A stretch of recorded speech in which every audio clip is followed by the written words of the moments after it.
أعوذ بالله من الشيطان الرجيم. بسم الله الرحمن الرحيم. تبارك الذي بيده الملك وهو على كل شيء قدير. الذي خلق الموت والحياة ليبلوكم أيكم أحسن عملا وهو العزيز الغفور.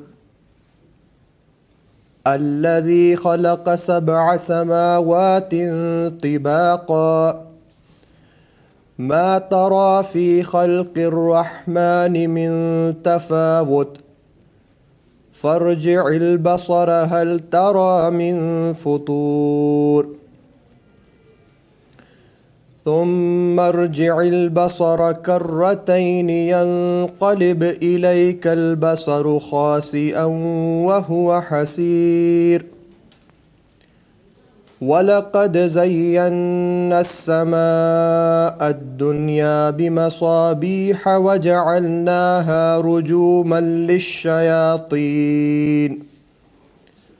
وأعتدنا لهم عذاب السعير. وللذين كفروا بربهم عذاب جهنم وبئس المصير.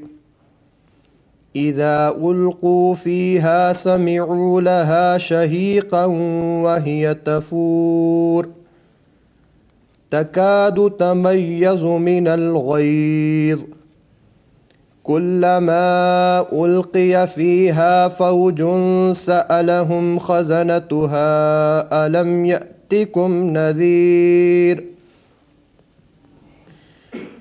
قالوا بلى قد جاءنا نذير فكذبنا وقلنا ما نزل الله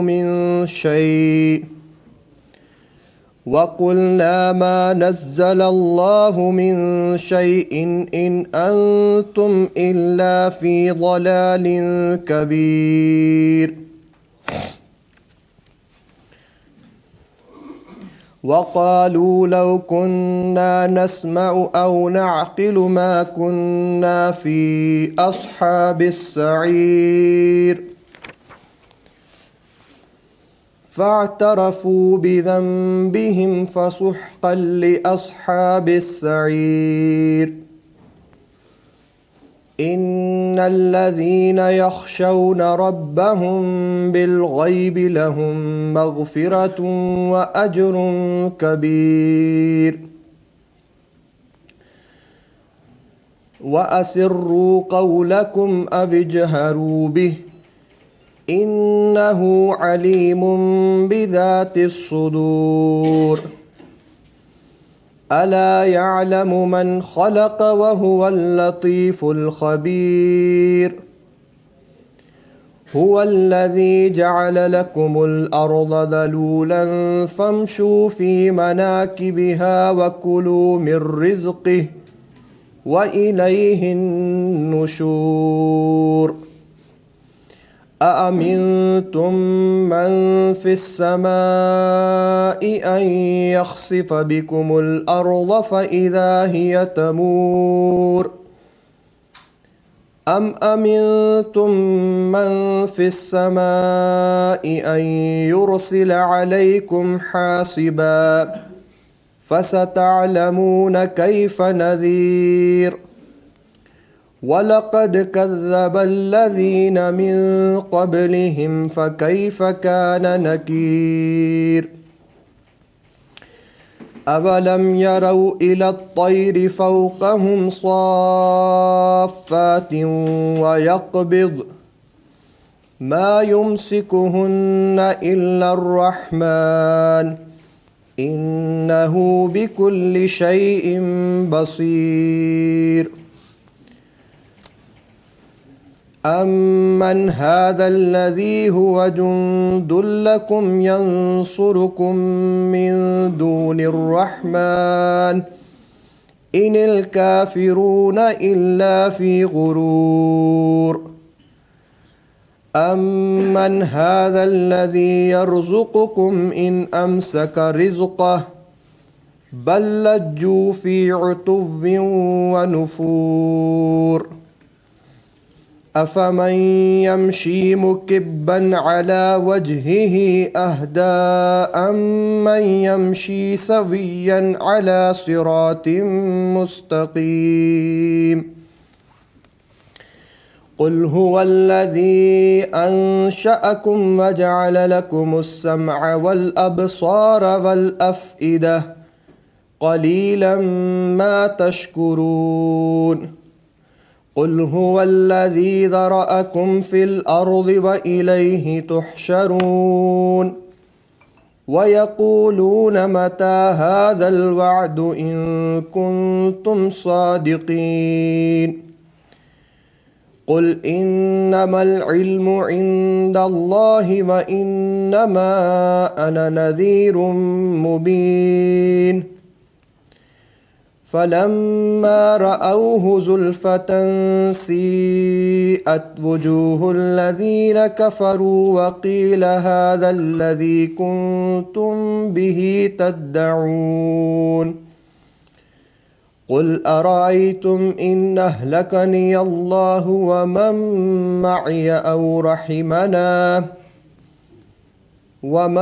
مَّعِيَ أَوْ رَحِمَنَا فَمَن يُجِيرُ الْكَافِرِينَ مِنْ عَذَابٍ أَلِيمٍ قُلْ هُوَ الرَّحْمَنُ آمَنَّا بِهِ وَعَلَيْهِ تَوَكَّلْنَا فَسَتَعْلَمُونَ مَنْ هُوَ فِي ضَلَالٍ مُبِينٍ قُلْ أَرَأَيْتُمْ إِنْ أَصْبَحَ مَاؤُكُمْ غَوْرًا فَمَنْ يَأْتِيكُمْ بِمَاءٍ مَّعِينٍ بسم اللہ الرحمن الرحیم الحمدللہ وحدہ والصلاة والسلام علی من لا نبی بعدہ رب اشرح لی صدری ویسر لی امری واحلل عقدۃ من لسانی یفقہوا قولی اللہم انفعنا بما علمتنا وعلمنا ما ينفعنا وزدنا علما اللہم لا سهل الا ما جعلته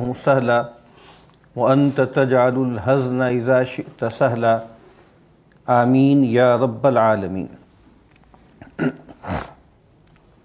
خواتین و حضرات، آج مجھے جس موضوع پر کچھ باتیں آپ کے سامنے رکھنی ہے اس کا عنوان رکھا گیا ہے معرکہ ایمان و مادیت۔ یہ عنوان مولانا ابو الحسن علی ندوی رحمۃ اللہ علیہ، جن کو عرف عام میں علی میاں بھی کہا جاتا ہے، ان کی ایک تصنیف کا یہ ٹائٹل ہے، معرکہ ایمان و مادیت۔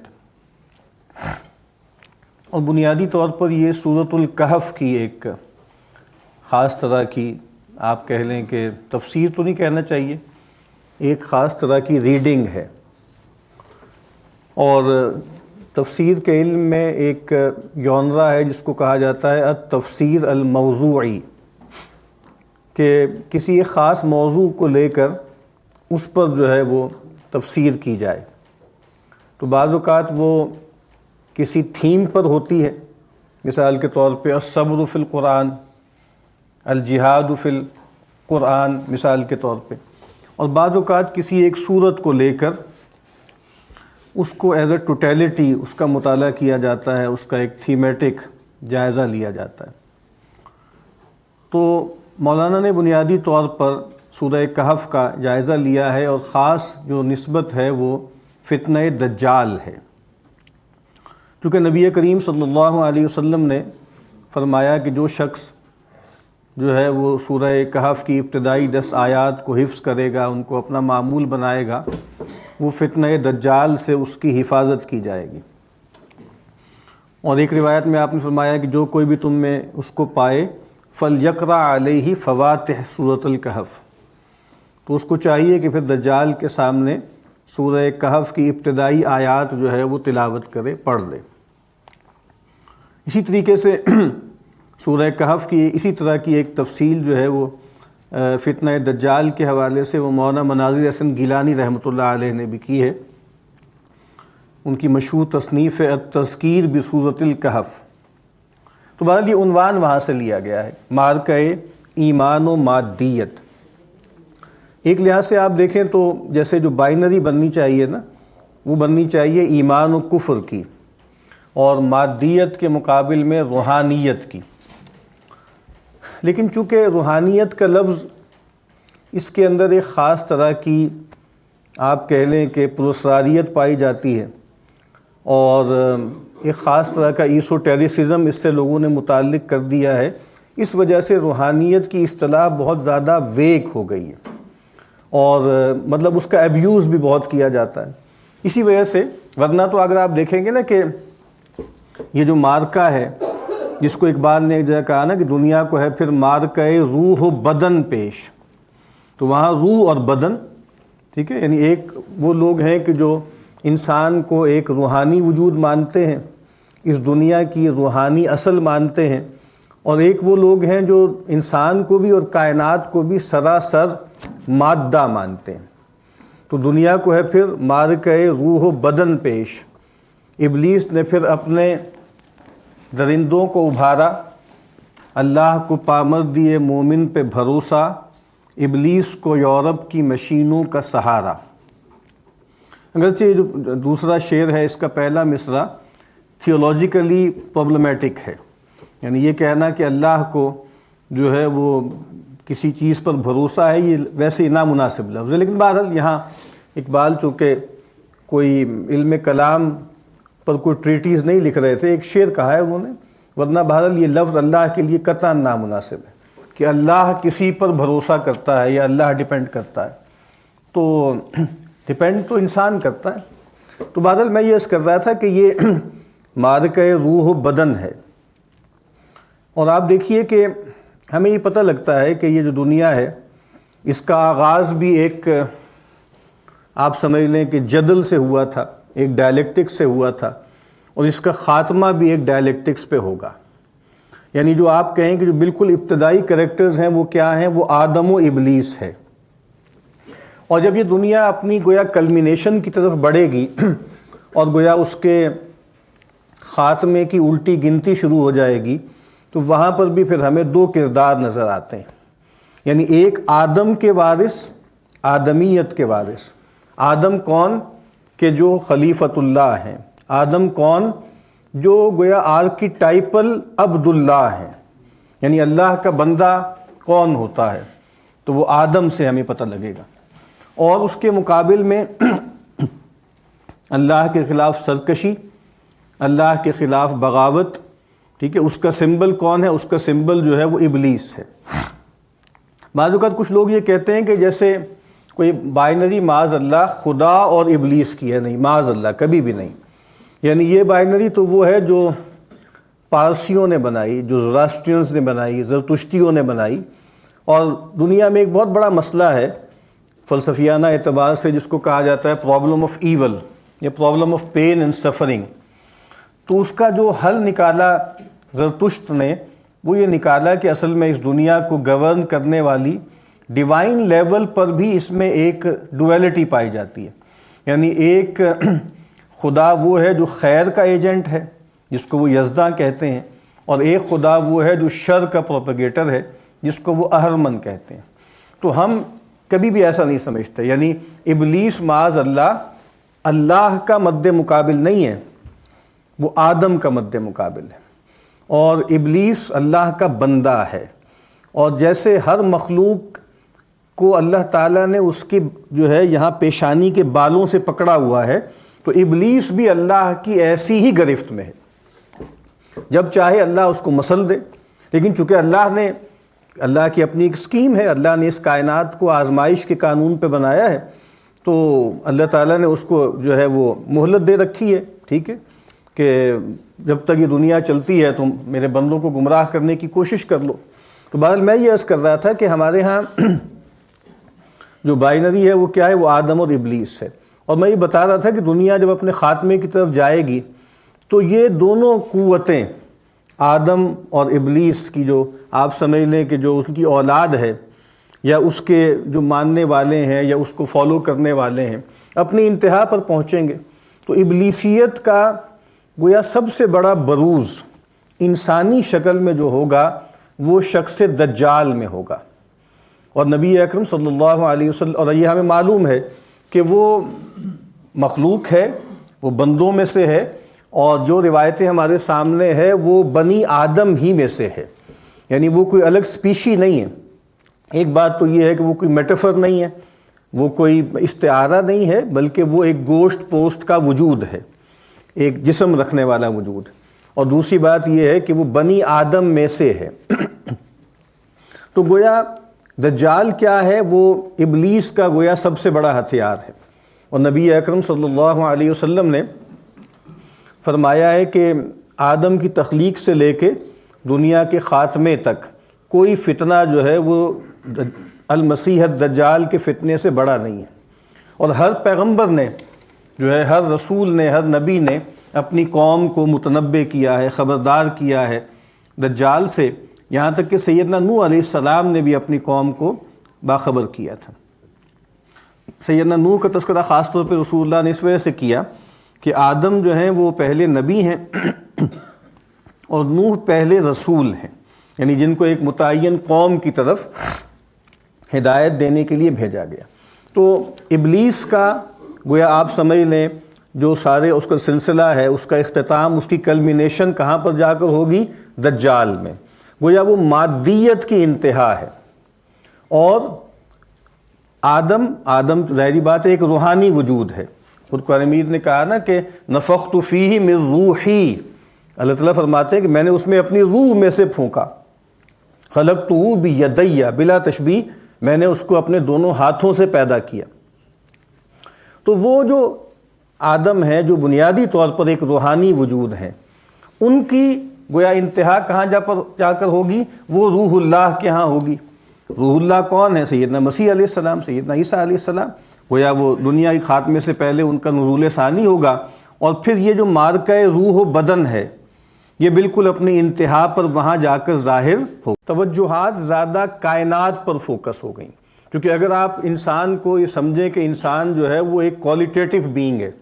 رینگینو کی ایک کتاب ہے، اس کا نام ہی ہے دا رین آف کوانٹٹی، کہ یہ جو کوانٹٹی کا دور ہے. تو اگر آپ کوانٹیفیکیشن کی بات کریں گے نا اور انسان کو روحانی الاصل نہیں مانیں گے تو پھر تو یہ کائنات انسان سے بہت بڑی ہے اور بہت طاقتور ہے. پاسکل کی پینسیز ہیں، اس میں اس نے ایک جملہ، ایک اقتباس اس نے لکھا ہے کہ مین از اے ریڈ، انسان بس ایک ٹنکے کی طرح ہے.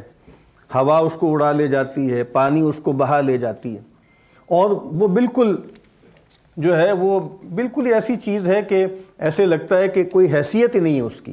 یعنی جس کو نیچر ہم کہتے ہیں یا جس کو ہم کائنات کہتے ہیں، اس کے مقابل میں انسان کی تو کوئی حیثیت ہی نہیں ہے.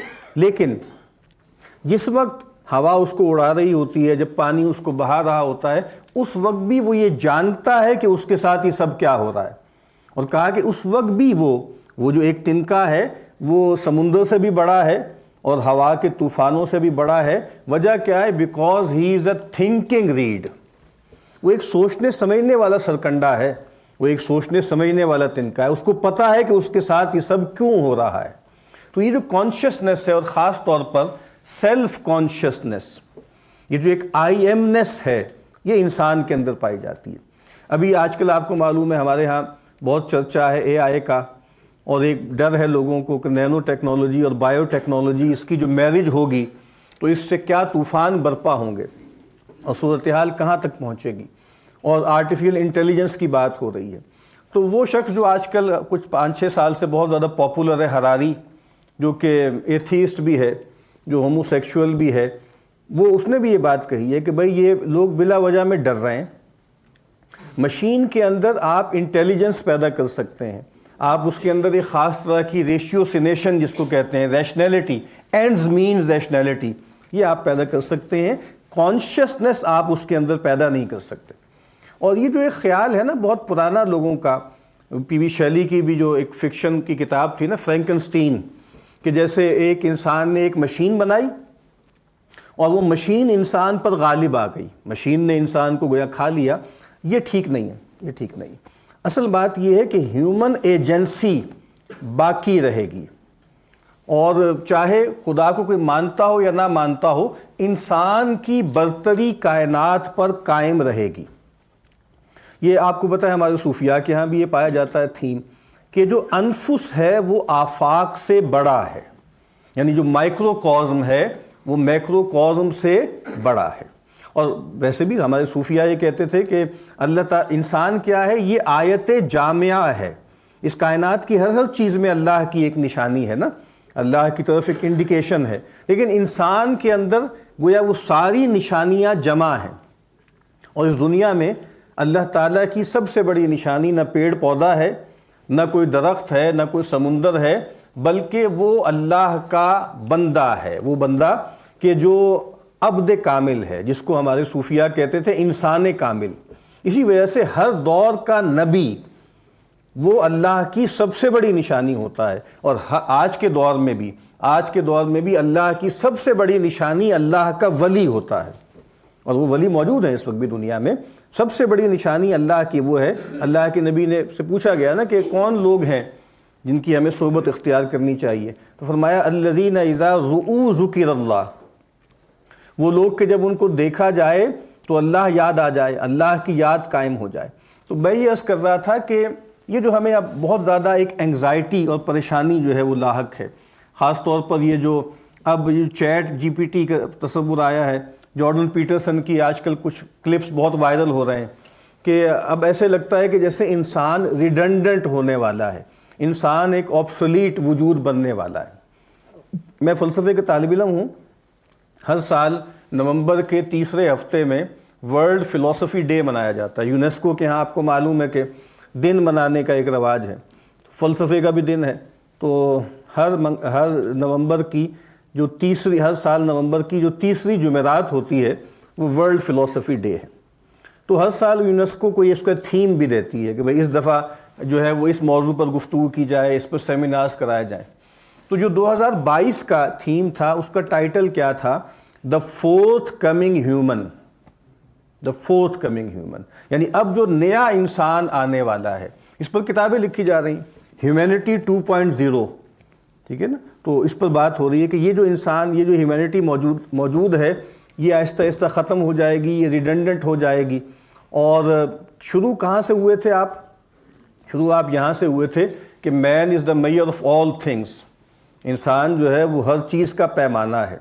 اور آپ نے یہ دعویٰ کیا تھا معاذ اللہ کہ ہم نے خدا کو تو قتل کر دیا ہے، اب انسان ہی کو خدا بننا ہے۔ نیٹشے نے کہا تھا کہ ہم نے معاذ اللہ خدا کو قتل کر دیا ہے، اب لوگوں کو خود سے جو ہے وہ کرنا ہے۔ اور اس نے کہا کہ خدا کو معاذ اللہ مرنا ہوگا تاکہ انسان جی سکے، تاکہ انسان جو ہے وہ تو دب ہی گیا نا خدا کے آگے، اس کی تو کوئی حیثیت ہی نہیں رہی۔ تو اب اس کی ضرورت ہے کہ انسان سامنے آئے، انسان ظاہر ہو۔ اور مثال کے طور پہ سارتر کے ہاں یہ تھیم ملتا ہے، ایگزسٹانشلزم کے ہاں آزادی کا تھیم ملتا ہے کہ man is what he makes of himself, انسان کیا ہے جو وہ اپنے آپ کو بنا لے، اس کی تشکیل کر لے، اور کوئی انسان کی ایسنس نہیں ہے۔ یعنی ایگزسٹانشلزم کا جو اس کو کلمہ کہا جاتا ہے وہ اس کا یہ جملہ ہے کہ ایگزسٹنس پرسیڈز ایسنس۔ تمام فلسفیانہ روایت میں تصور یہ تھا کہ انسان کا ایک ایسنس ہے جو گیون ہے، اور پھر اس کی ایک خارجی ایگزسٹنس ہے۔ تو سارتر نے کہا کہ نہیں، ایگزسٹنس پہلے ہے، ایسنس بعد میں ہے۔ اور اگر انسان ایسنس طے کرتا ہے نا تو پھر ایسنس کا کوئی مطلب ہی نہیں ہے۔ یعنی اس کا مطلب یہ ہے کہ human being is basically a non essentialist being, non essentialist ہے، اس کا کوئی ایسنس نہیں ہے۔ اور انسان کیا ہے بنیادی طور پر کہ a being in itself, a being for itself, اپنی ذات میں، یعنی جس کو سیلف ڈٹرمینیشن کہتے ہیں۔ یعنی انلائٹنمنٹ کا بنیادی آئیڈیا کیا تھا؟ Self determination. سیلف ڈٹرمینیشن کا لفظ ہم سنتے ہیں عام طور پہ مسئلہ کشمیر کے ذیل میں، ہم یہ سنتے ہوں گے نا کہ کشمیریوں کو جو ہے وہ سیلف ڈٹرمینیشن کا رائٹ دینا چاہیے۔ تو وہاں اس کا مطلب یہ ہوتا ہے کہ ان کو یہ ڈٹرمن کرنے کی آپ آزادی دیں کہ بھائی آپ بھارت سے ملنا چاہتے ہیں یا پاکستان سے۔ لیکن اوریجنلی جو انلائٹنمنٹ کا آئیڈیا تھا سیلف ڈٹرمینیشن، اس کا مطلب یہ تھا کہ میں اپنی ذات کو، اپنے وجود کو، اپنے بینگ کو میں ڈٹرمن کروں گا، اور مجھے ڈٹرمن کرنا ہے۔ اور میں طے کروں گا، میں بتاؤں گا. صرف یہ نہیں کہ مجھے کیا ماننا ہے کیا نہیں ماننا، صرف یہ نہیں کہ مجھے کیا کرنا ہے کیا نہیں ہونا یا کیا نہیں کرنا، مجھے کیا بننا ہے کیا نہیں بننا یہ بھی میں طے کروں گا. اور انسان گویا خدا بننے کی راہ پر تھا، لیکن یہی سارتر بعد میں جا کر یہ کہنے پہ مجبور ہو گیا کہ مین از اے یوز لیس پیشن. انسان تو بس ایک بیکار سا ایک پیشن ہے. اور اسی وجہ سے اگر آپ دیکھتے ہیں کہ خدا کو چھوڑ کر جتنے بھی تھیمز ہیں وہ کیا ہیں، وہ ایبسرڈیٹی کے ہیں، وہ نوزیا کے ہیں، وہ ایلینیشن کے ہیں. اور اسی وجہ سے میکنٹائر نے ایک بہت بڑا فلسفی ہے، اس نے یہ کہا تھا کہ اب جدید مغرب کو یہ طے کرنا پڑے گا. اس کی ایک کتاب ہے آفٹر ورچو، اس کا ایک چیپٹر ہے، اس کا نام ہے نیٹشے اور ارسٹوٹل. اب دو ہی رستے ہیں، یا تو بھائی کسی اخلاق کی بنیاد کی طرف چلے جاؤ. تو اس نے سجیسٹ کیا کہ وہ جو ارسٹوٹل کی ورچو ایتھکس تھی نا اس کی طرف پلٹیں. حالانکہ وہ ایک عیسائی ہے، لیکن سیکولرائزیشن کا عمل اتنا مکمل ہے کہ وہ ایک مذہبی عیسائی ہوتے ہوئے بھی یہ نہیں کہہ سکا کہ بھائی جو جوڈاؤ کرسچن ٹریڈیشن ہے موریلٹی کی ایتھکس کی اس کی طرف جاؤ. یعنی وہ بھی ڈرتے ڈرتے اگر اس نے کہا ہے تو اس نے ارسطو کا نام لیا.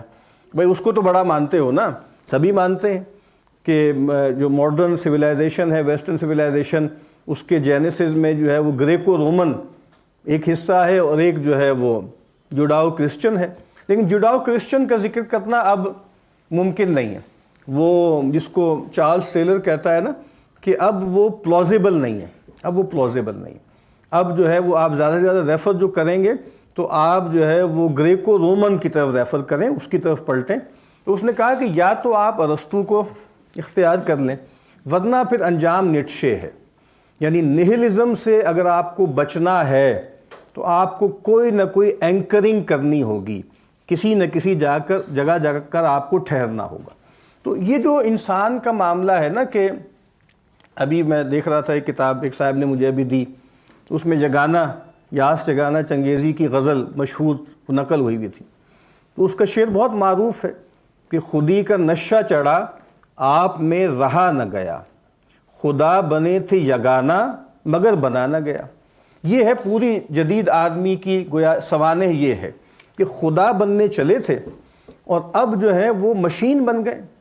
یعنی آج سے 200-250 سال، بلکہ ڈارون کے بعد سے تقریباً آپ سمجھ لیں 150 سال تک لوگوں نے انسانوں کو جو ہے آئیڈینٹیفائی کیا اینیمل کے ساتھ، اور اب 40-50-60 سال سے اب جو آئیڈینٹیفیکیشن ہو رہی ہے وہ ہو رہی ہے مشین کے ساتھ. یعنی کم از کم پہلے ایک آرگینک چیز تو تھی نا، لیکن اب کیا ہے، اب وہ مشین ہے. ایک صاحب نے بڑی اچھی بات کہی، کہا کہ 4 مختلف مراحل سے جو ہے 4 ریولوشنز آئے. ایک اٹیلین فلاسفر ہے، اس نے کہا کہ انسانیت یا شرف انسانی کو 4 بڑی بلوز لگی ہیں پچھلے آپ سمجھ لیں کہ 400-500 سال میں. پہلا بلو جو لگا ہے ہیومن ڈگنیٹی کو، وہ لگایا ہے بنیادی طور پر جب کازمولوجی کا تصور بدل گیا. اور اس میں کہا کہ جس آدمی کا بنیادی کردار ہے وہ کوپرنیکس ہے. کوپرنیکس آیا اور اس نے کہا کہ اس کائنات میں ہم رہتے ہیں یہ جیو سینٹرڈ نہیں ہے، اور یہ تو ہیلیو سینٹرڈ ہے. یہ تو یعنی زمین سٹیٹک نہیں ہے، زمین جو ہے وہ موو کر رہی ہے اور سورج کے گرد گھوم رہی ہے. تو بہرحال ایک آپ انسان کے پندار کو ایک دھچکا لگا. اور آپ کو معلوم ہے کہ جو کرسچن چرچ ہے، کیتھولک چرچ، اس نے اس کی مخالفت اسی وجہ سے کی تھی. حالانکہ یہ جو ماڈل تھا یہ کوئی ببلیکل ماڈل تھوڑی تھا کازمولوجی کا. یعنی کازمولوجی وغیرہ یا میکینکس کائنات کی یہ مذہب کا یا الہامی لٹریچر کا موضوع نہیں ہے. تو کوئی بائبل میں ایسی کوئی آیت نہیں تھی کہ بھئی جس میں یہ کہا گیا ہو کہ یہ کائنات جو ہے اس کا مرکز زمین ہے اور زمین ساکن ہے. ایسا کچھ بھی نہیں تھا. یہ تو ٹولمک ماڈل تھا، ٹولمی کا. لیکن چرچ نے اس کو اختیار کر لیا تھا. سبب کیا تھا کہ ان کا جو کہ پورا ورلڈ ویو جو کھڑا ہوا ہے وہ فال پہ، اور کریشن، فال اور ریڈمپشن. تو جو ریڈمپشن کا سارا ڈرامہ ہوا ہے وہ کہاں ہوا ہے؟ وہ زمین پر ہوا ہے. یعنی خدا نے معاذ اللہ اپنے بیٹے کو جو جس جگہ پر بھیجا ہے وہ جگہ کون سی ہے؟ وہ زمین ہے نا. انہوں نے کہا کہ ہاں پھر اس کو مرکز کائنات ہونا چاہیے. خدا اپنا بیٹا جس جگہ پر بھیجے گا وہ مرکز کائنات ہی ہوگی. تو پہلی بلو تو یہ لگی کہ نہیں بھائی آپ کوئی پریویلیج یا سینٹرل پوزیشن پر نہیں ہے، جو آپ کی ایبورڈ ہے وہ خود گھوم رہی ہے۔ دوسری بلو جو لگائی ہے وہ ڈارون نے لگائی، اور ڈارون نے کہا کہ بھئی انسان جو ہے وہ کوئی اشرف المخلوقات نہیں ہے، کوئی گاڈز امیج پہ ایڈم کو کریٹ نہیں کیا خدا نے، بلکہ وہ تو ایک جانور ہے، اور باہر ایک خاص اندھا بہرا نظام ہے ایوولوشن کا، اور اسٹرگل فار ایگزسٹنس اور سروائیول آف دا فٹسٹ اور نیچرل سلیکشن کا ایک پروسیجر ہے جس کے ذریعے جو ہے انسان وجود میں آ گیا۔ تو گویا انسان وہ جو اشرف المخلوقات کا ایک تصور تھا وہ ماند پڑ گیا۔ انسان بھی جانور ہی ہے، ٹھیک ہے، بس زیادہ بہتر جانور ہے، زیادہ ریفائنڈ جانور۔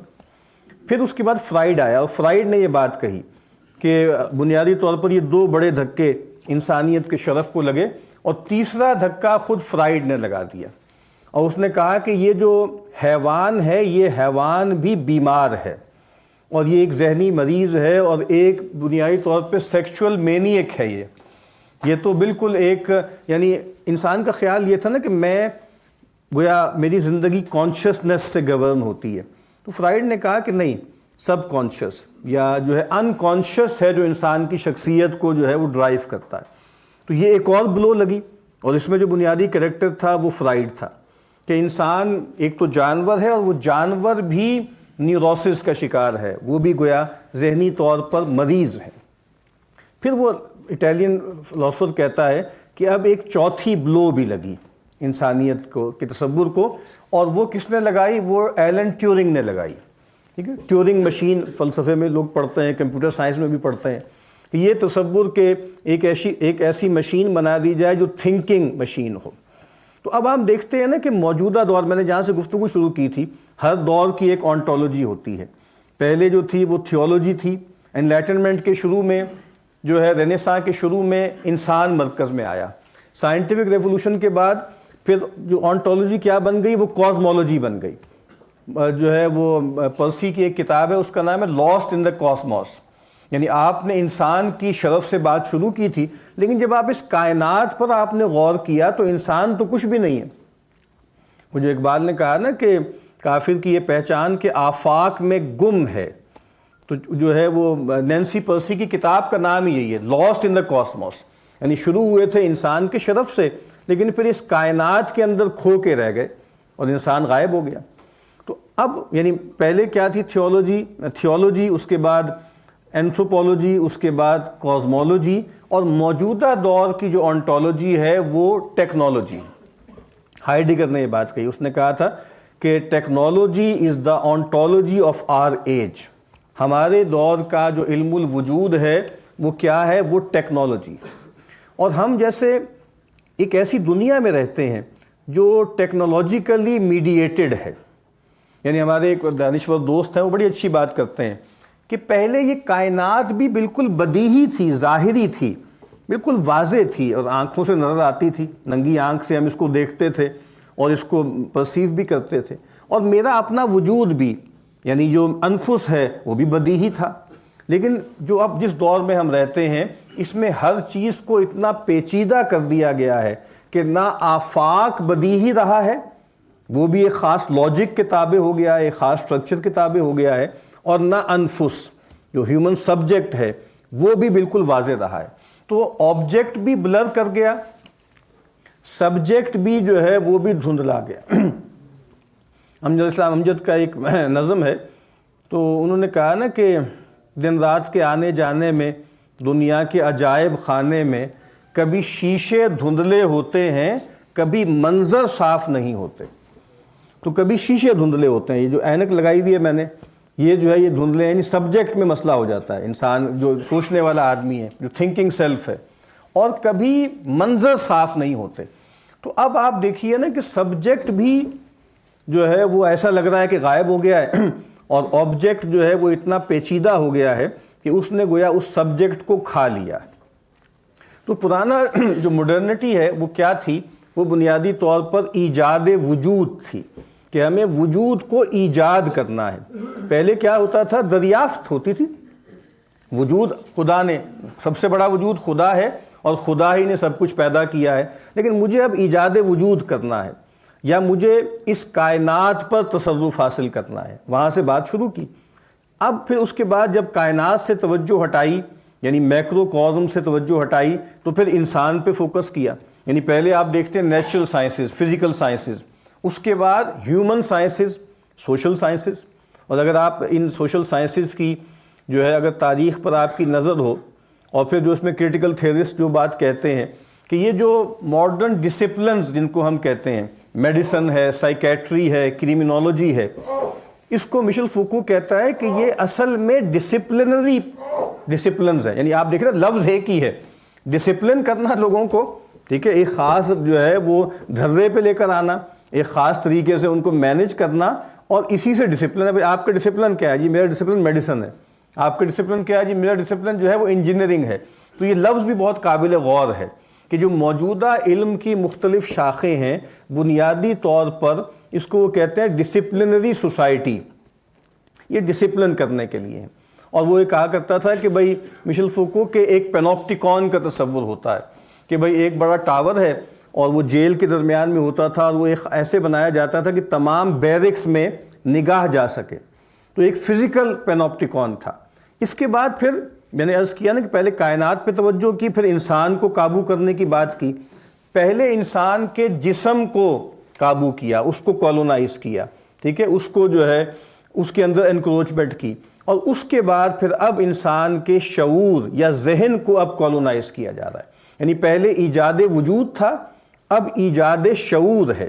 یعنی پہلے یہ ہوتا تھا کہ یار یہ نئی نئی ٹیکنالوجیز آ رہی ہیں, تو جو فزیکل لیبر کی چیزیں ہیں وہ آہستہ آہستہ جو ہے وہ لوگ فارغ ہوتے جائیں گے. یعنی فزیکلی پہلے لوگ کام کرتے تھے. جیسے میڈیا کے بارے میں ایک تصور تھا میکلوہن کا کہ یہ میڈیا کیا ہے, بنیادی طور پہ ایکسٹینشن آف ہیومن آرگنس, ٹھیک ہے, کہ انسانی آرگنس کو بہت بڑا کر دیتا ہے, ٹھیک ہے, ان کی صلاحیتوں کو بہت بڑھا دیتا ہے.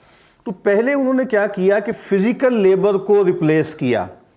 اور آپ ہمارے ہاں جو کہا جاتا ہے نا کہ پرنٹنگ پریس کو ریزسٹ کیا گیا, اور اس کے پیچھے ایک شاید کوئی مذہبی خیالات تھے, مذہبی تصورات تھے. ایسے نہیں تھے. اصل بات کیا تھی کہ ایک بہت بڑا طبقہ تھا اسکرائبز کا, نساخ کا, کاتبوں کا, ٹھیک ہے, اور مطلب ہزاروں لوگ تھے جن کا روزگار وابستہ تھا. تو وہ ان کو ایسے لگا کہ یہ بہت ان ہیومن ہے یا ان ہیومین ہے کہ فوری طور پر آپ ایک پرنٹنگ پریس لے کر آئیں اور ان ہزاروں بندوں کو ریڈنڈنٹ کر دیں.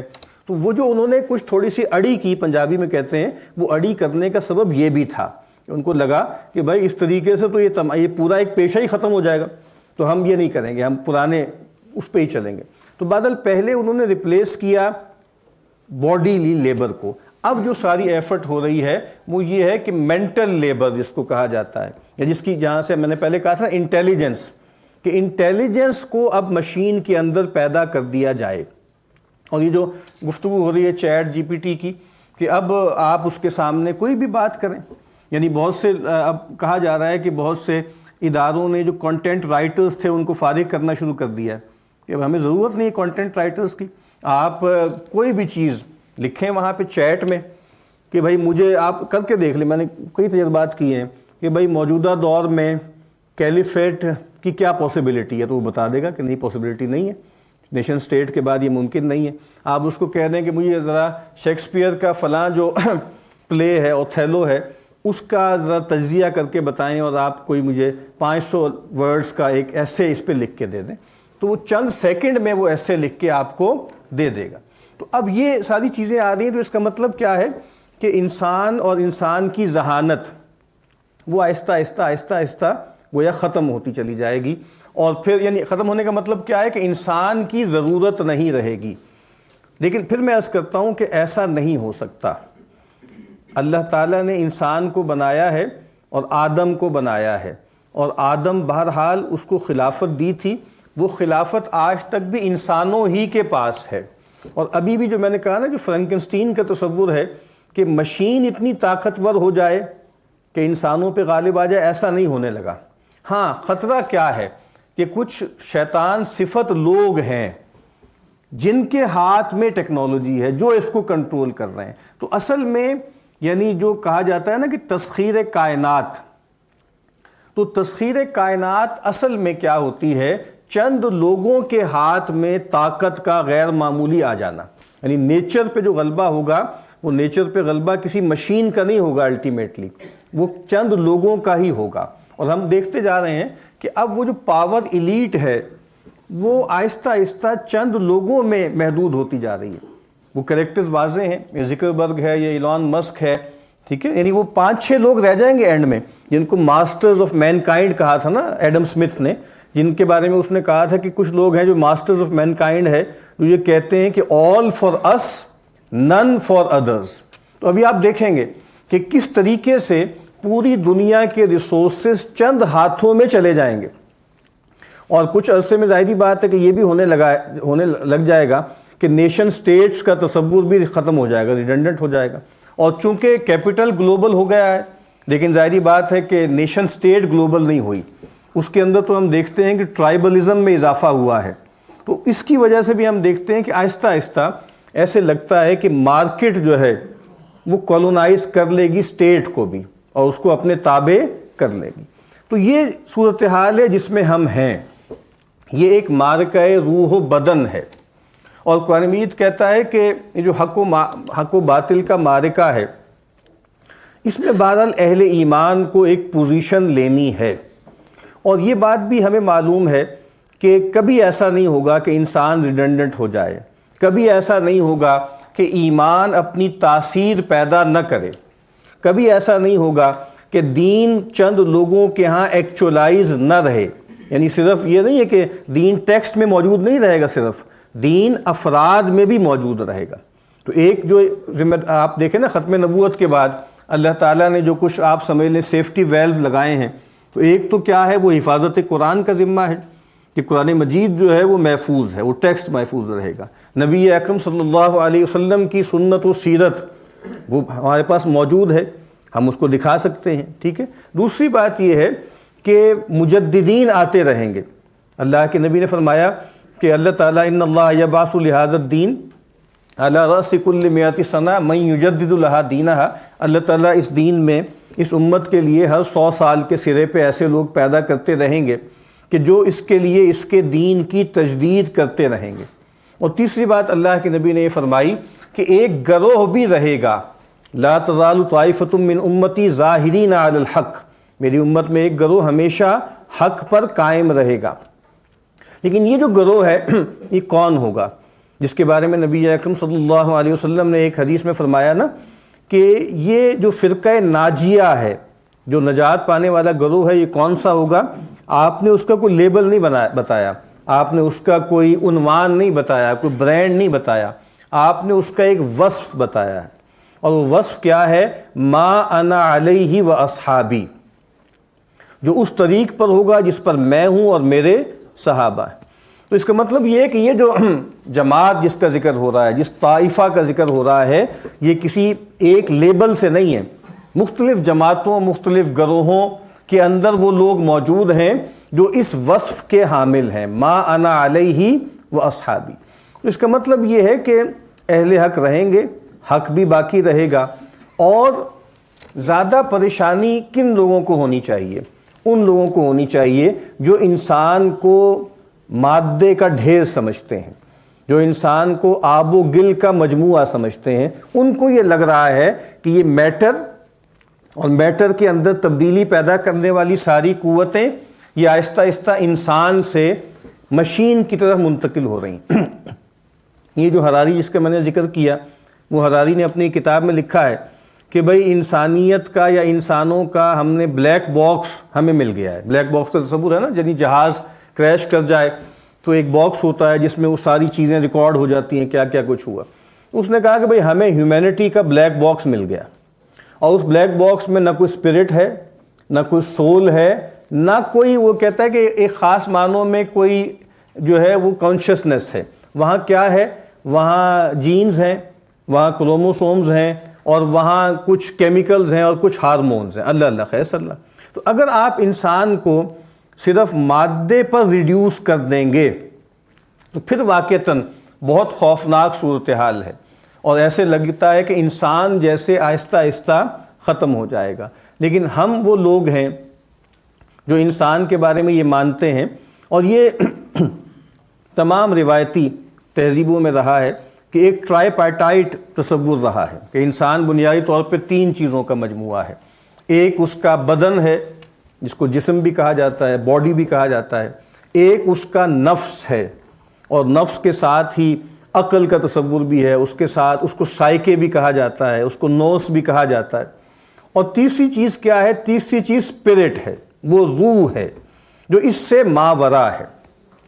تو اہل مغرب انہوں نے روح کا تو کلیتاً انکار کر دیا. آپ دیکھیے کہ انسانوں کو سمجھنے، انسانوں کو جاننے، انسانوں کی بیماریوں کو جانچنے کا جو ڈسپلن ہے وہ کیا ہے؟ وہ میڈیسن کا ڈسپلن ہے. اور 5 سال میں معلوم نہیں کتنے کورسز لوگ پڑھتے ہیں، 4 سال میں پڑھتے ہیں، انسانی جسم اور اس کی ایک ایک تفصیل کو وہ چھانتے ہیں. لیکن اس میں کوئی روح کا تذکرہ نہیں ہے، نہ ہی روح کی بیماریوں کا کوئی تذکرہ ہے، نہ قلب کا کوئی تذکرہ ہے. وہ قلب جو جس کو قرآن مجید ذکر کرتا ہے اس کا کوئی تذکرہ ہے. تو گویا روح کا تو انہوں نے انکار کر دیا. اس کے بعد انہوں نے کہا کہ نہیں، انسان کیا ہے؟ Body and mind. دیکارت سے یہ ڈوالٹی پیدا ہوگی، باڈی اینڈ مائنڈ. اور اب ہم جہاں تک پہنچے ہیں کہ وہ جو مائنڈ ہے، اس مائنڈ میں بھی ایک میٹافزیکیلٹی تھی. فرائیڈ کے ہاں بھی میٹافزیکیلٹی موجود ہے نا. فرائیڈ کا جو تصور ہے کہ اڈ، لیبیڈو، ایگو، سپر ایگو، تو یہ کوئی فزیکل چیزیں تو نہیں ہیں، یہ ایک میٹافزیکل چیز ہے نا. لیکن اب جو سائیکالوجی یہاں تک پہنچی ہے وہ کلینکل سائیکالوجی ہے کہ انسان بنیادی طور پر، یعنی برین کیا ہے؟ برین بھی میٹ ہے، ایک خاص طرح کا گوشت ہے. بس جیسے ہمارے ہاتھ کی جو مسلز ہیں ان کا گوشت، اس کی جو ہے وہ تھوڑی سی آپ سمجھ لیں نوعیت فرق ہے، اور دماغ کا جو گوشت ہے اس کی نوعیت تھوڑی سی فرق ہے. تو اب کیا ہے کہ انسان بس ہارمونز کا جو ہے وہ آپ مجموعہ ہے، اور جذبات بھی بنیادی طور پر انہی ہارمونز کے اوپر نیچے سے پیدا ہوتے ہیں. اسی لیے آپ دیکھتے ہیں کہ ہر چیز کی ان کے ہاں اب ایک پل ہے، ہر چیز کی ایک گولی ہے. ٹھیک ہے، آپ خوش ہونا چاہتے ہیں تو یہ گولی کھا لیں، آپ اداس ہونا چاہتے ہیں تو یہ گولی کھا لیں، ایگریشن میں آنا چاہتے ہیں تو یہ گولی کھا لیں، ایگریشن سے نکلنا چاہتے ہیں تو یہ گولی کھا لیں. اس کا مطلب کیا ہے کہ انسان کو آپ ایک سائیکو کیمیکل بینگ مانتے ہیں. انسان کے اندر کوئی میٹافزیکیلٹی آپ نہیں مانتے، انسان کے اندر کوئی ٹرانسینڈنس نہیں مانتے. تو یہی ماڈرنٹی ہے. ماڈرنٹی کیا ہے؟ بنیادی طور پر کہ the death of, the end of transcendence. ہر طرح کی ٹرانسینڈنس کا انکار، ہر طرح کی سیکریڈنس کا انکار، اور ہر طرح کی اب تو ایبسٹریکشن کا بھی انکار. کنکریٹنس. علامہ اقبال نے اپنے خطبات کا جو پریفیس لکھا ہے اس میں لکھا ہے کہ ماڈرن مین اس کا کیا ہے؟ Concrete habits of thought. اس کے اندر کنکریٹنس بہت زیادہ آ گئی ہے، ایبسٹریکشن کی صلاحیت سے وہ محروم ہو گیا ہے. حالانکہ بنیادی جو ہائر فلسفی تھی وہ کیا تھی؟ وہ تو میٹافزکس تھی. لیکن بہرحال اب جس صورتحال سے ہم گزر رہے ہیں، جیسے میں نے کہا کہ ایجاد وجود سے ایجاد شعور کا عمل ہے. اور پہلے جیسے ایوولوشن نیچرل ہوتا تھا، اب وہ ایوولوشن بھی آرٹیفیشل ہے. یعنی اب جو نیا انسان وہ پیدا کر رہے ہیں، وہ نیا انسان وہ لیب میں بنا رہے ہیں، اور اس کی طرف وہ جا رہے ہیں کہ اب ہم انسان کا مبدا، یعنی اس کا ایجاد اور ابداع، اور انسان کی موت، اور اس کے درمیان کے بھی جتنے مراحل ہیں اس کو کنٹرول کر سکیں، اور انسان کو گویا پوری طرح اپنی گرفت میں لے لیں. تو یہ وہ صورتحال ہے جس میں ہم ہیں. اور اب وہ چاہ کیا رہے ہیں؟ وہ یہی چاہ رہے ہیں کہ انسان کو بالکل ایک مشین بنا دیں. وہ جو سائبورگ کا آئیڈیا ہے نا کہ ہاف مین اور ہاف مشین، اس طرف وہ جانا چاہتے ہیں. تو ہمیں اس سب میں کیا کرنا چاہیے؟ وہ جو میں نے کہا نا کہ ایک مارکہ روح و بدن درپیش ہے. تو ایک بات تو یہ ہے کہ ٹیکنالوجی کے حوالے سے بہت زیادہ آبسیشن جو ہوتا ہے لوگوں کو، اس سے بچیں. یعنی ٹیکنالوجی کے بارے میں وہی بات ٹھیک ہے کہ جو ہمارے صوفیہ دنیا کے بارے میں کہا کرتے تھے کہ دنیا کی صورتحال کیا ہے کہ نعم الخادم و بئس السید، کہ دنیا بہت اچھی خادم ہے اور بہت بری جو ہے، بہت برا آقا ہے. تو یہ جو ٹیکنالوجی ہے بنیادی طور پر اس کے ساتھ یہی ہوا ہے. اور یہ مغرب کے بہت سے لوگ یہ بات کہہ رہے ہیں کہ بنیادی طور پر آپ نے اس کو بنایا تھا اپنی کام کے لیے، اپنے مقصد کے لیے، ٹھیک ہے، اپنی خدمت کے لیے. لیکن آہستہ آہستہ آہستہ آہستہ ٹیکنالوجی اور گیجٹس جو ہیں وہ مخدوم بن گئے. یعنی وہ خادم سے مخدوم بن گئے، یعنی گویا وہ ہمیں ڈکٹیٹ کر رہے ہیں، وہ ہمیں جس طرف لے جانا چاہتے ہیں لے جاتے ہیں۔ تو اب اس میں جس طرح میں نے عرض کیا ہے کہ ہمیں کیا کرنا ہے، ہمیں ایک تو حق اور باطل، ایمان اور کفر، توحید اور شرک، ایمان اور نفاق، ٹھیک ہے، یہ جو بائنریز ہیں ان پر سٹک کرنا ہے۔ یعنی جس دور میں ہم رہتے ہیں، جس کو ما بعد جدید عہد بھی کہتے ہیں، اس میں ایک بڑا دجل یہ ہے کہ وہ بائنریز کا انکار کرتا ہے، کہتے ہیں یار یہ جو آئدر اور کی لاجک ہے یہ ٹھیک نہیں ہے، بہت سی چیزیں گرے ایریاز ہوتی ہیں، بہت سی چیزیں درمیان میں ہوتی ہیں، تو یہ بہت زیادہ ججمنٹل ہم ہو جاتے ہیں جب ہم کفر کی بات کرتے ہیں، جب ہم شرک کی بات کرتے ہیں، جب ہم نفاق کی بات کرتے ہیں، تو ہمیں اس سے بچنا چاہیے، اور ہمیں بس جیسے ایک فری پلے آف سائنس جیسے ہوتا ہے نا لینگویج، اس طرح ہمیں دیکھنا چاہیے چیزوں کو، اور بائنریز میں ہمیں چیزوں کو نہیں دیکھنا چاہیے۔ تو ہمیں بہرحال اس کا انکار کرنا ہے، یعنی ہم اسلام کو الحق سمجھتے ہیں اور باقی تمام ادیان کو باطل سمجھتے ہیں۔ قرآن مجید نے کہا فماذا بعد الحق الا الضلال، حق کے بعد کیا ہے سوائے گمراہی کے۔ اور جو آیت میں نے شروع میں پڑھی تھی کہ جاء الحق وزہق الباطل، حق آ گیا اور باطل چلا گیا، ان الباطل کان، مٹ گیا، ان الباطل کان زہوقا، باطل تو ہے ہی مٹ جانے کے لیے۔ ایک بات تو یہ ہے کہ اسلام اس کا الحق ہونا اس کو پوری طرح واضح رکھیں، ظاہر رکھیں، پھر اسی طریقے سے انسان کو ایک مادی اور جسمانی اور حیوانی وجود ماننے سے انکار کریں، انسان کو ایک روحانی وجود مانیں جو کہ انسان کی اصل تعریف ہے۔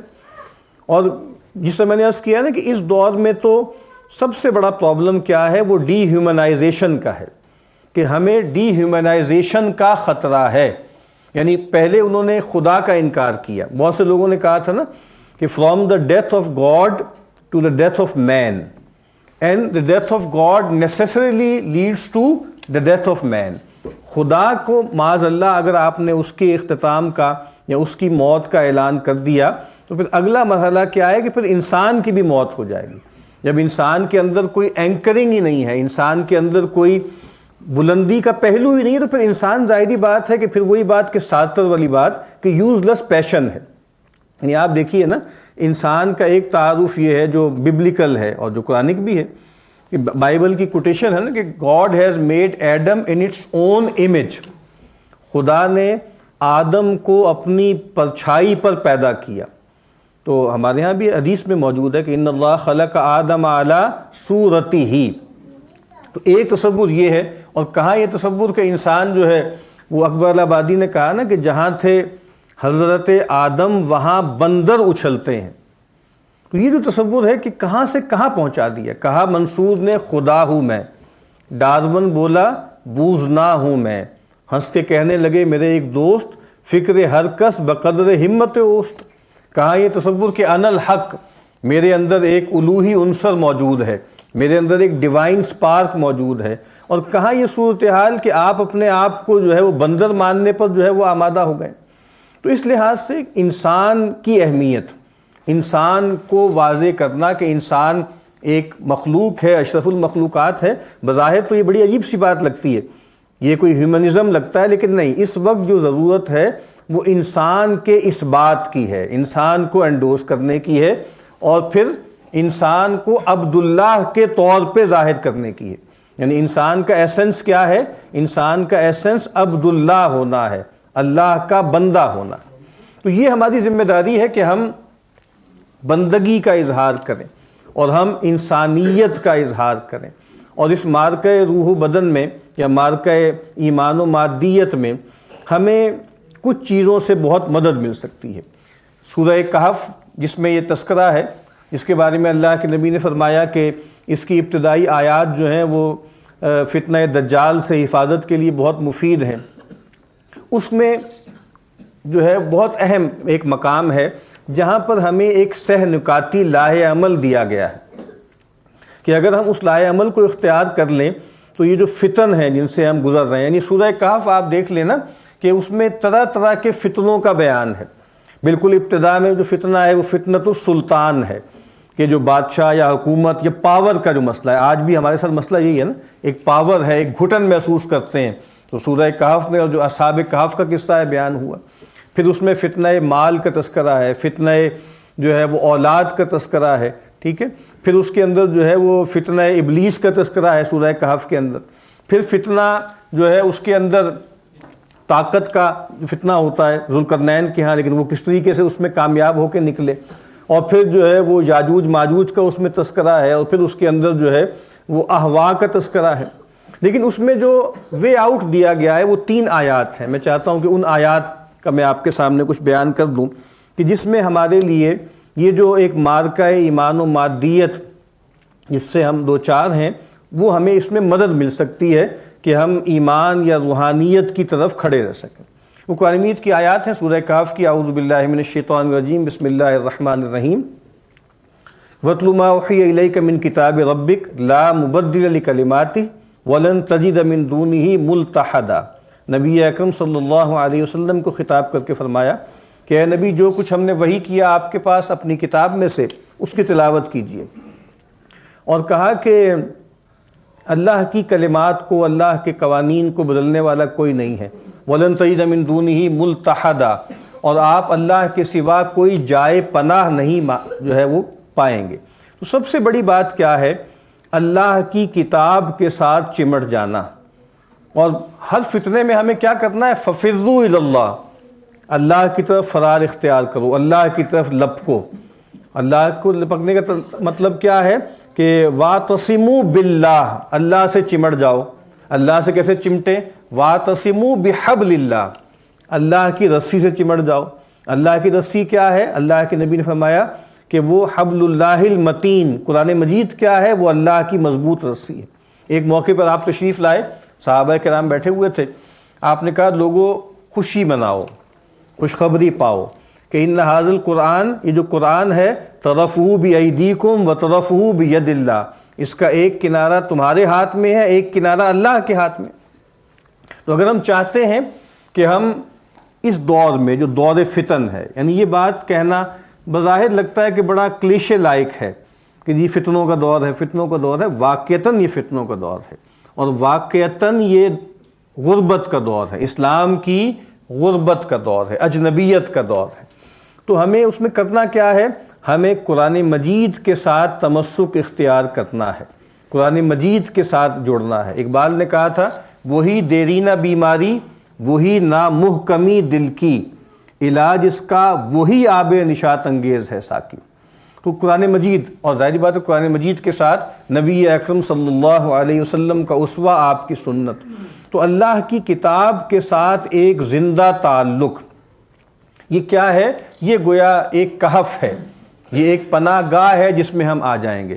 نبی اکرم صلی اللہ علیہ وسلم نے فرمایا کہ ترکت فیکم امرین ما تمسکتم بہما لن تضلوا ابدا.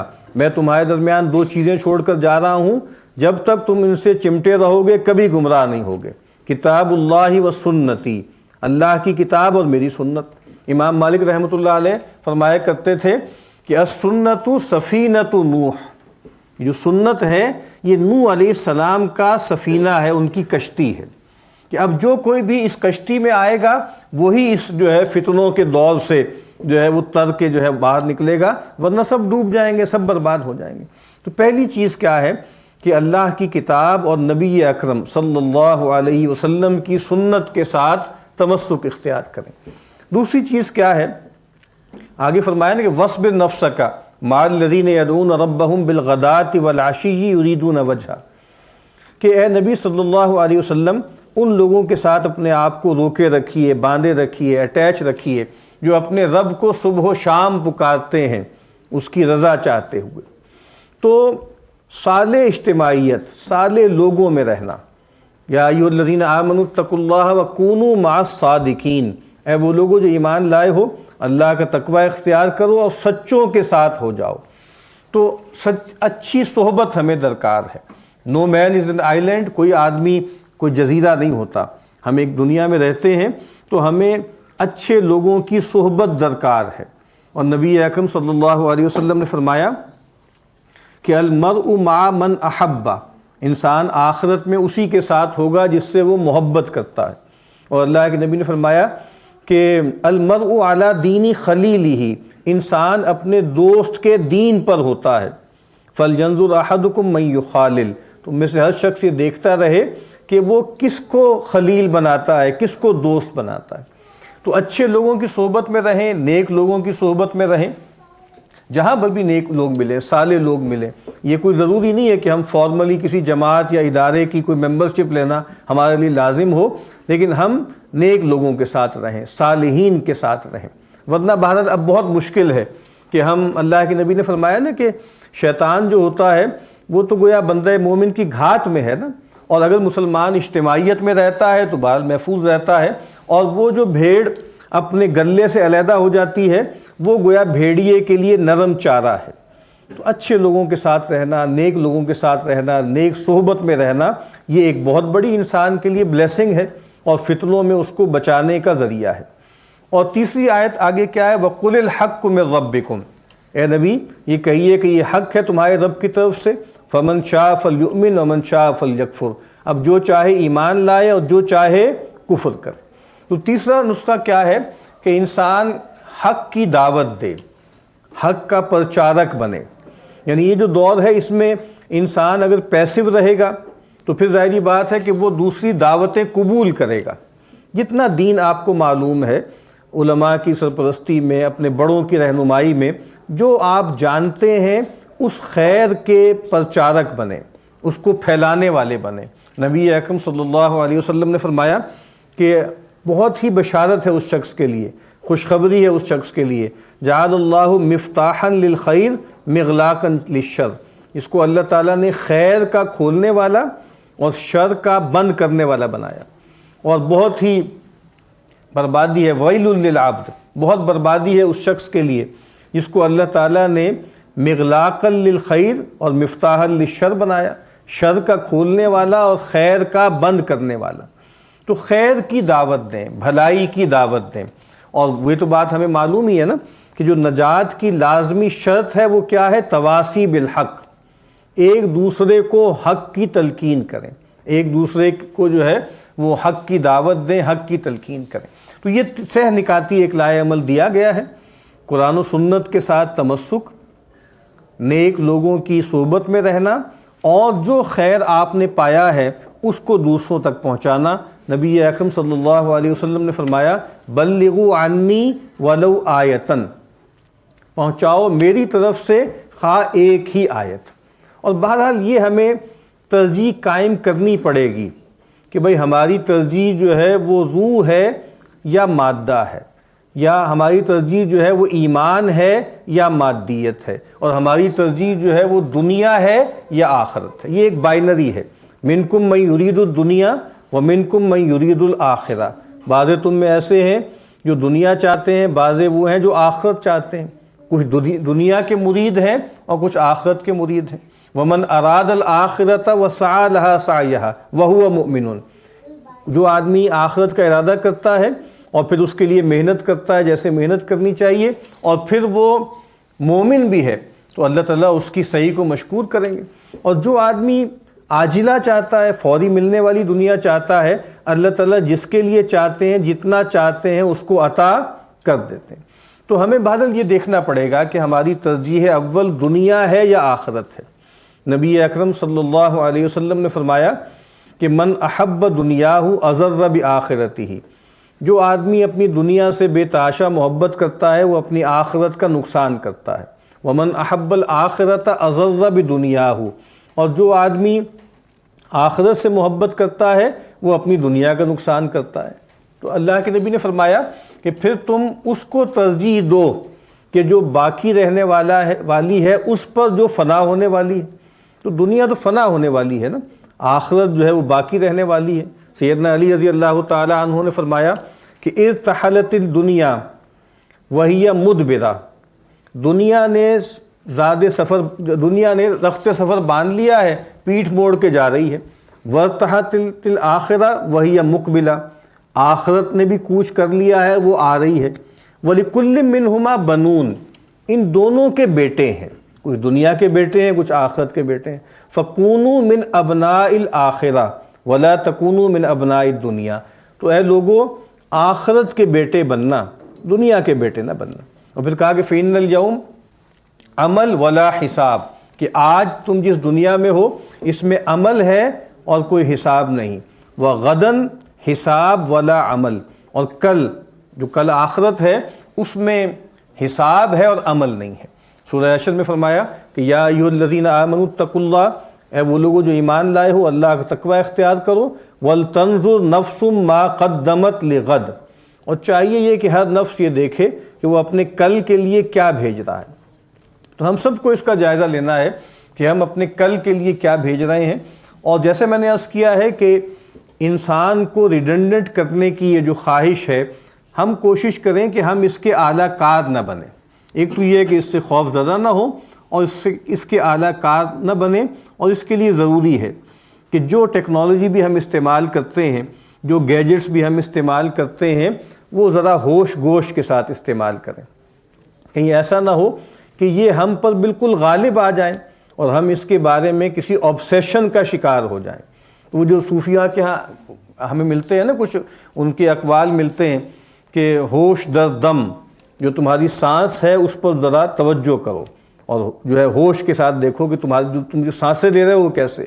نظر بر قدم، اور اپنی نظر کو جو ہے اپنے قدم کی طرف رکھو۔ یعنی یہ جو دنیا میں ہر طرف دیکھتے رہنا اور دنیا کی چکا چوند سے متاثر ہوتے رہنا، یہ بھی کوئی اچھی بات نہیں ہے۔ ہم میں سے بہت سے لوگ وہ ہیں جو یہ خیال کرتے ہیں کہ اگر ہمیں یہ دنیا کی جو لیٹسٹ ٹرینڈز ہیں ٹیکنالوجی کی اور باقی چیزوں کے، اگر ہمیں یہ معلوم نہیں ہوں گے تو ہم تو پچھڑ جائیں گے، ہم تو پیچھے رہ جائیں گے۔ ایک پورا فینومینا ہے جس کو کہا جاتا ہے FOMO, fear of missing out, کہ بھئی اگر میں فیس بک پہ نہیں ہوں گا، اگر میں ٹویٹر پہ نہیں ہوں گا، اگر میں بار بار بریکنگ نیوز کے بارے میں معلوم نہیں کروں گا، میں تو پیچھے رہ جاؤں گا۔ اور بہت سے مذہبی لوگ بھی یہ سمجھتے ہیں کہ انہیں بہت اپ ٹو ڈیٹ ہونا چاہیے، ان کو معلوم ہونا چاہیے کہ دنیا میں کیا کچھ ہو رہا ہے کیا نہیں ہو رہا۔ تو جو آدمی جتنا زیادہ اس میں انڈلج کرتا ہے اتنا ہی ہم نے دیکھا ہے کہ وہ obsession کے شکار ہو جاتا ہے۔ بہت سے لوگ بالکل باولا جاتے ہیں، یعنی آپ کسی بھی چیز کو ماڈرن سسٹم کے کسی بھی پہلو کے اندر گہرائی میں جائیں گے نا، آپ سین رہ ہی نہیں سکتے۔ یعنی آپ ماڈرن اسٹیٹ کا اپریٹس، اس پہ ذرا توجہ کریں، اس کے بارے میں پڑھیں کیا ہو رہا ہے، ماڈرن میڈیا کو دیکھنے لگیں، ماڈرن ایجوکیشن سسٹم کیا ایک امپیریل پروجیکٹ ہے اس پہ غور کریں، اور ماڈرن فائنینشیل سسٹم کی طرح تھوڑی سی جو ہے پرتیں ہٹا کے دیکھیں تو آپ کا دماغ بالکل گھوم جائے گا کہ یہ ہمارے ساتھ ہو کیا رہا ہے، یہ کیا دجل ہے۔ تو اس لحاظ سے بھی بہت زیادہ اپ ٹو ڈیٹ رہنے کی کوشش کرنا، یہ سمجھنا کہ جی بہت ہمیں تیز ترار ہونا چاہیے، بہت زیادہ ریزیلینٹ ہونا چاہیے، یہ بھی کوئی ضروری نہیں ہے۔ اور ایک عام آدمی، دیہاتی آدمی جو آج کسی گاؤں میں رہتا ہے، جو ابھی بھی موبائل استعمال نہیں کرتا، اس کی زندگی بہت زیادہ تسکین میں ہے، بہت راحت میں ہے، اور وہ اخلاقی اور روحانی اعتبار سے ہم سے بہت بہتر ہے۔ اور بس اصل میں کیا ہے، یعنی آپ دیکھیں نا، ہمارے ایک استاد کہا کرتے تھے کہ جی اگر آپ کراچی میں ایک زمانے میں ہوتا تھا نا کہ مختلف ہڑتالیں ہوتی تھیں اور جلاؤ گھراؤ یہ سب کچھ ہوتا تھا، یہ ٹی وی پہ آ رہا ہے کہ جناب فلاں واقعہ ہوا اور پورے شہر میں جو ہے وہ خوف کی فضا دوڑ گئی یا غم و غصے کی لہر پھیل گئی۔ تو کہتے بھائی میں تو بائک پہ بیٹھتا تھا اور بیٹھ کے پورے شہر کا چکر لگا کے آ جاتا تھا، مجھے تو نہ کوئی لہر وہر نظر نہیں آتی تھی۔ تو ہم بھی اگر تھوڑی دیر کے لیے نا تھوڑا سا ہم ڈیجیٹل ڈیٹاکس دیا کریں، اور کبھی اپنے آپ کو جو ہے وہ ڈیجیٹل ثبات ہم کریں اور تھوڑا سا غیر متعلق ہو جائیں، تو ہمیں لگے گا کہ زندگی تو بڑی سکون میں گزر گئی۔ اور لوگوں کو اس طرح کے تجربات ہوتے ہیں کہ فلاں وہ شمالی علاقے میں فلاں جگہ پر گئے، 2 دن رہے تو وہاں کوئی سگنل ہی نہیں تھے، تو ان کو غیر معمولی احساس ہوتا ہے کہ زندگی بہت زیادہ رچ ہو گئی ہے، اور زندگی جو ہے وہ بہت سے احساسات جو ہم سے بالکل جاتے رہے تھے، وہ ہم نے ان کو جو ہے پہچانا ہے، اپنے اندر دیکھا ہے۔ تو بہرحال میں کافی زیادہ وقت میں نے لگایا ہے مارکہ روح و بدن میں یا ایمان و مادیت میں ٹیکنالوجی کے حوالے سے، جو کہ میں سمجھتا ہوں کہ ضروری ہے کہ اس کے حوالے سے اگر ہم کسی آبسیشن کے شکار ہیں اور بہت زیادہ اس میں اوور انڈلجنس کر رہے ہیں، تو الٹیمیٹلی ہم مادیت اور یہ جو دجل ہے اس کا شکار ہو جائیں گے۔ تو ان چیزوں کے بارے میں تھوڑا سا حذر، تھوڑا سا تنبہ، اور تھوڑا سا جیسے کہتے ہیں نا کہ اللہ کو یاد کرتے ہوئے اپنی اصل منزل کو سامنے رکھتے ہوئے اگر ہم کوشش کریں گے تو ہم گویا بہت بہتر اور بہت باسعادت زندگی بسر کریں گے. دعا ہے کہ اللہ تعالی ہمیں جس دجل میں ہم ہیں اور جس مادیت کے فتنے سے ہم دو چار ہیں، اللہ تعالی ہمیں اس سے محفوظ رکھے اور اپنا ایمان بچانے کی کوششوں کی توفیق عطا فرمائے. وآخر دعوانا ان الحمد للہ رب العالمین. کوئی سوال اگر کسی نے کرنا ہے تو کر لیں.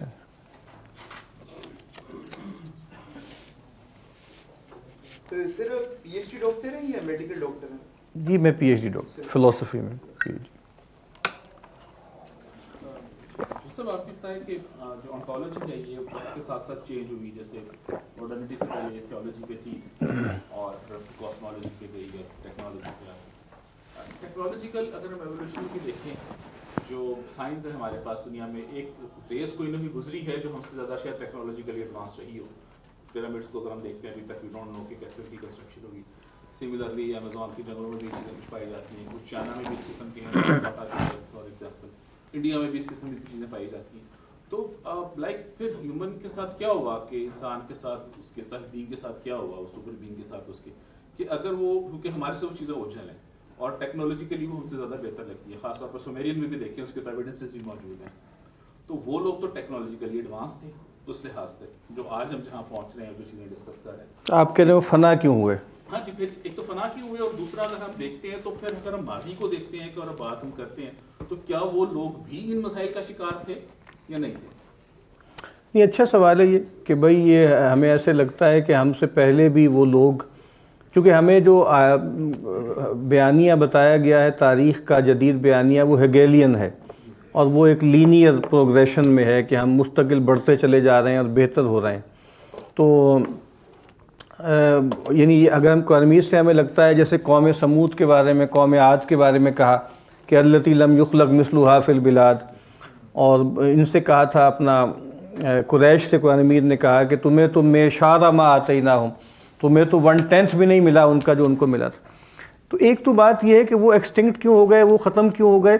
اس کا تو جواب بہت واضح ہے کہ دنیا کی تاریخ دو حصوں میں منقسم ہے. ایک پروفیٹک ایرا ہے اور ایک پوسٹ پروفیٹک ایرا ہے. اب ہم جس ایرا میں ہیں وہ پوسٹ پروفیٹک ایرا ہے. پروفیٹک ایرا تھا وہاں پہ تاریخ کے اندر اللہ تعالیٰ کا ایک عمل جاری تھا کہ وہ قوم جس نے اللہ سے بغاوت کی، شرک کیا اور کسی بڑی خرابی کا شکار ہوئی اور اللہ نے اس کی طرف رسول کو مبعوث کر دیا، تو پھر اگر رسول کی بات نہیں مانی تو اللہ تعالیٰ نے ہلاک کر دیا. یعنی جب قرآن مجید یہ سارا ان کو بیان کرتا تھا تو آگے سے وہ اپنی تھیری بیان کرتے تھے، ان ہی الا حیاتنا الدنیا نموت و نحیا وما یہلکنا الا الدہر. گردش زمانہ ہے جی یہ، اس کے پیچھے کوئی مورل سکیم نہیں ہے. تو قرآن مجید کہتے ہیں نہیں مورل سکیم ہے. یعنی نوح کو بھیجا تھا، ہلاک اس وجہ سے ہوئے کہ ان کا انکار کر دیا. تو جس طرح قوم یعنی آل فرعون کے ساتھ جو معاملہ ہوا، ایک تو معاملہ وہ ہے کہ بھائی وہ تھے ہم سے بہت زیادہ طاقتور تھے، لیکن بہرحال اس کے بعد جو ہے وہ پیغمبروں کا انکار کیا، ان کو ہلاک کر دیا گیا. لیکن جس کو ہم ایک ظاہر بات ہے، ایک تو دین کی تاریخ ہے، وہ تو آدم سے شروع ہوئی ہے، ایک ہماری ملت کی تاریخ ہے. تو ہماری ملت کی تاریخ جس طریقے سے لائم لائٹ میں ہے ہمارے سامنے، اس دور میں جو دنیا آگے چلی ہے ہم فی الحال اس پر فوکس کر رہے ہیں کہ اس میں بہرحال غیر معمولی تبدیلیاں پچھلے 300-400 سال میں آئیں، اور اب جو ہے وہ آپ سمجھ لیں کہ ڈیجیٹل ایج میں اور تبدیلیاں بہت زیادہ بڑھ گئی ہیں. تو اب صورتحال دوسری ہے، اور اس میں تو ایسے لگتا ہے نا کہ جیسے، لیکن بہرحال مجھے یہ نہیں لگتا کہ وہ شاید ہم سے زیادہ آگے یعنی اب ہم جہاں تک پہنچیں گے وہ اس سے آگے ہے. کیونکہ اللہ کے نبی نے کہا وہ جو دجال کا کانسیپٹ ہے کہ وہ شاید اس سے پہلے کبھی اتنی طاقت حاصل نہیں ہوئی انسان کو، یعنی ہیومن ایجنسی نے اتنی طاقت شاید پہلے کبھی حاصل نہیں کی تھی جیسے دجال کو ہو جائے گی.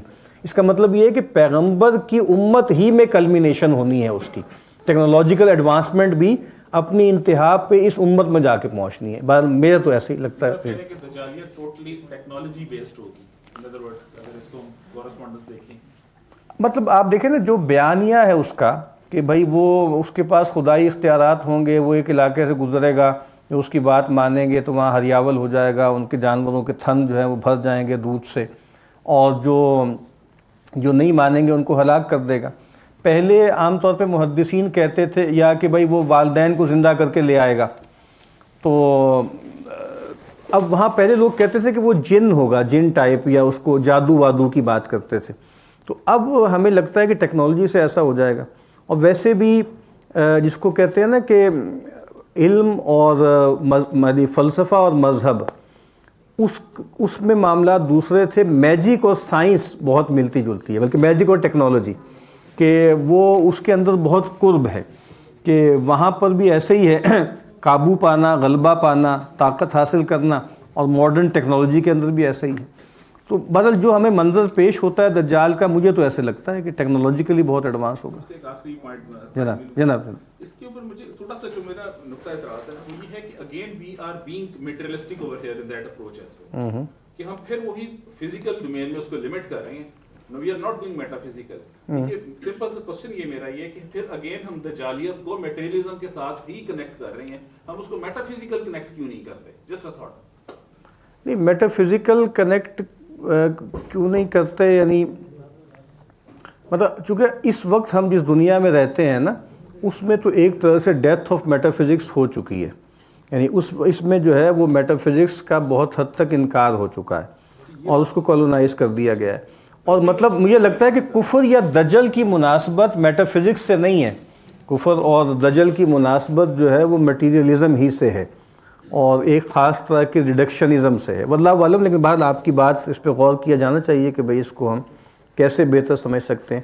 ایک یہاں بھی ایک سوال ہے، دین کی تبلیغ کے لیے ضروری ہے کہ ہم اپڈیٹ ہوں، ورنہ دنیا کے ساتھ ہم کیسے چلیں گے؟ ہمیں موجودہ دور کے چیلنجز کیسے پتہ چلیں گے؟ اگر ہم ان گیجٹس کے ذریعے یہ نہیں دیکھیں گے کیا چل رہا ہے موجودہ دور میں، تو پھر کیسے بیلنس ہو؟ ٹھیک ہے، کیا چل رہا ہے دیکھ لیں، لیکن یہ کام چند ذمہ دار لوگ بھی کر لیں نا، تو امت کی وجہ سے کی طرف سے فرض کفایہ ہو جائے گا. یعنی ہر آدمی کو بہت اپ ٹو ڈیٹ رہنے کی ضرورت نہیں ہے. تو وہ مطلب ایک عام آدمی کو نا بڑوں کی رہنمائی میں دین کا کام کرنا ہے. تو غزالی تو کوئی ہوتا ہے، ابن تیمیہ کوئی ہوتا ہے، شاہ ولی اللہ کوئی ہوتا ہے، باقی سب لوگ ایک عام زندگی بسر کرتے ہیں. میرا خیال ہے آج بھی اسی کی ضرورت ہے. تو ہمیں بہت کچھ جو یوٹیوب پہ اور یہاں وہاں پتہ نہیں کیا کیا علم غلم ہمیں بتایا جا رہا ہے، تو وہ ٹائم ٹریول اور پتہ نہیں کیا کچھ لوگ قصے یہاں پہ بیان کر رہے ہیں. تو اس سے بہتر یہ ہے کہ ایک سادہ آدمی کی زندگی گزاریں، تو وہ زیادہ سہولت والی ہے. اور اسی طرح ایتھیزم کے بھی جس طرح اسی کا تقاضا ہے نا کہ سائبر مجاہدین پیدا ہو رہے ہیں، اور کی بورڈ واریئرز پیدا ہو رہے ہیں، جن کے بارے میں جانتا ہوں کہ ان میں سے اچھی خاصی تعداد ملحد ہو جاتی ہے، کیونکہ عقل وقل تو ہے کوئی نہیں، نہ دین کا علم ہے. وہاں جو لوگ بیٹھے ہوئے ہیں وہ ایجنڈے پہ ہیں. یعنی ہم لوگ سمجھتے ہیں بڑے بھولے ہیں کہ جیسے ہم کوئی مالش والش کر کے تیل ویل لگا کے جائیں گے ان کو گرا لیں گے. وہ بھائی وہ ایک خاص ایجنڈے پر ہیں، ان کا فیصلہ ہے کہ انہوں نے خدا کا انکار کرنا ہے. وہ جس طرح کی زندگی گزارنا چاہتے ہیں اس کے لیے خدا کا انکار ضروری ہے. ہمارے ہاں الحاد کوئی عقلی بنیادوں پہ نہیں ہے. 95% الحاد امت مسلمہ میں وہ اخلاقی بنیادوں پر ہے. وہ زندگی ایک خاص طرح کی آزاد گزارنا چاہتے ہیں، اس کے لیے ایک بنا بنایا ڈسکورس ان کو، کیونکہ خدا کا تصور ہانٹ کرتا ہے تو اس وجہ سے کرتے ہیں. تو وہاں پر بھی چاہیے یہ کہ ہر آدمی اس میں نہ پڑے. ایک حدیث ہے اللہ کے نبی نے فرمایا کہ من سمع بالدجال فلینہ عنہ، جو آدمی دجال کے بارے میں سنے تو اس سے پرے رہے. اور آپ نے کہا کہ ایک آدمی جائے گا اس سے محاجہ کرنے اور اس کے شبہات کا شکار ہو جائے گا. تو یہ ہم سائبر سپیس میں دیکھ رہے ہیں کہ بلا وجہ میں آپ ہر مسئلے میں پڑھ رہے ہیں. آپ کا یہ کام نہیں ہے، بس آپ جو کام ہے وہ کیجئے. اور ہر آدمی کو نہ کوئی آن لائن آ کر جو ہے وہ تقریریں کرنے کی ضرورت ہے، نہ ہی کوئی ڈسکشنز کرنے کی ضرورت ہے. ایک عام آدمی کی زندگی بسر کریں، وہی سکون والی ہے. جی اور کوئی صاحب یہاں سے؟ اور بات یہ ہے کہ ہمیں دنیا کی فکر ہے، اپنے آس پاس کی فکر نہیں ہے. ہاں آس پاس والا کر لیں، اتمام حجت ہو جائے گا. صحیح. اسکیل بہت بڑا ہے نا ہمارا. وہ جو ہم نے بالکل جب MBA کر رہے تھے تو اس زمانے میں وہ I am OK you are OK ایک کتاب بڑی پاپولر ہوئی تھی. تو اس میں یہ تھا نا کہ بھئی ایک سرکل آف انفلوئنس ہوتا ہے اور ایک سرکل آف کنسرن ہوتا ہے. سرکل آف کنسرن تو ہمارا بہت بڑا ہے، پوری امت کیا پوری انسانیت ہے، لیکن سرکل آف انفلوئنس ہمارا بہت تھوڑا سا ہوتا ہے. تو وہاں کوئی ویلیو ایڈیشن کر لیں، وہاں کچھ خیر پھیلا دیں تو انشاءاللہ اس کا فائدہ ہے. جی آپ کچھ؟ سر یہ ماشاء اللہ آپ نے سارا بیان کر دیا، مسائل ہمارے اسی طرح سے، لیکن جو ہم حاضرین ہیں ان کی رہنمائی کے لیے تھوڑا سا یہ کہانی بتائیں کہ جو ابھی ہمارے کرنٹ مسائل ہیں امت کے اور انڈیویجولی